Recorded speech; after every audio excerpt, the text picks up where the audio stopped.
graphic content.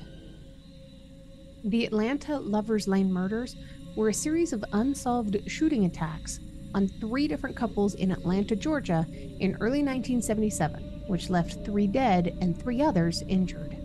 It was suspected that the same person was responsible for all 3 attacks. At around 1 a.m. on January 16th of 1977, an out-of-control car drove full speed into an intersection and hit a street sign in Atlanta, Georgia.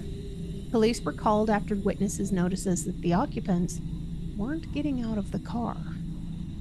They searched the car, where they found a 26-year-old LeBrian Lovett and a 25-year-old Veronica Hill, both completely naked with gunshot wounds.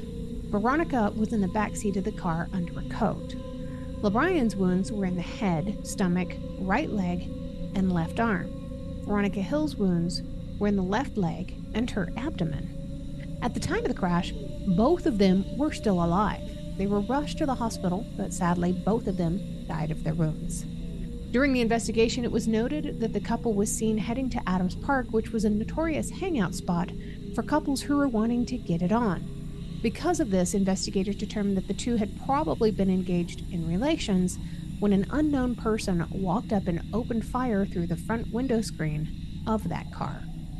LeBrian attempted to drive for help, but his injuries were just too much.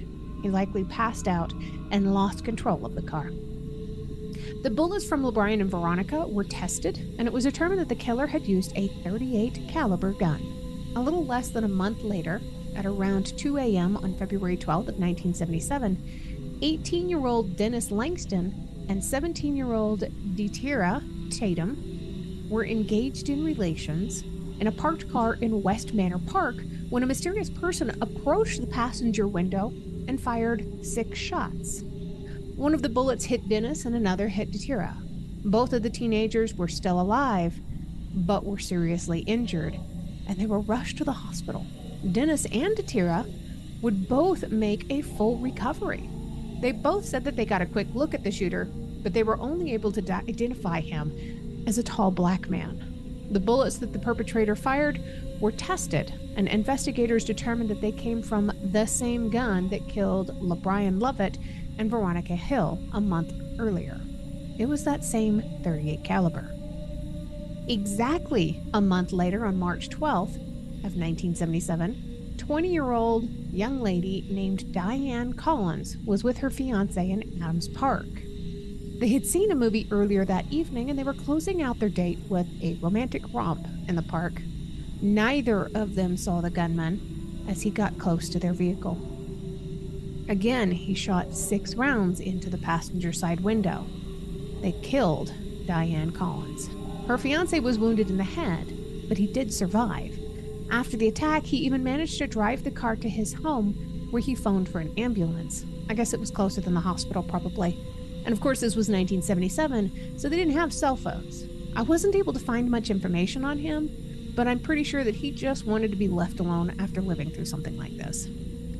It was not until later on in March when police revealed to the public that the 3 shootings were actually linked. The same gun was used in all 3, and the modus operandi was exactly the same. During the investigation, detectives noticed a pattern in the dates of the shootings.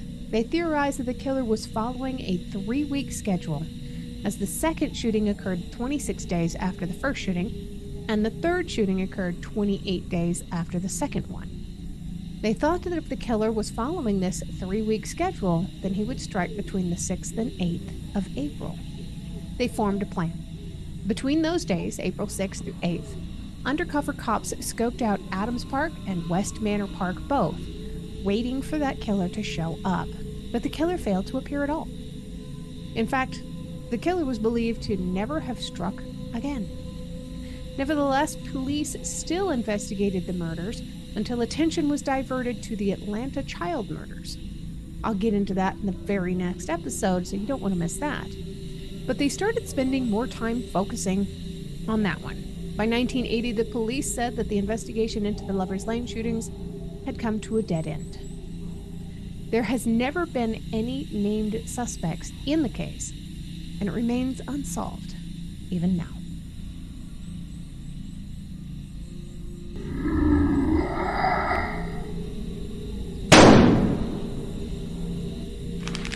If you're a fan of dark history, don't forget to like and subscribe for more.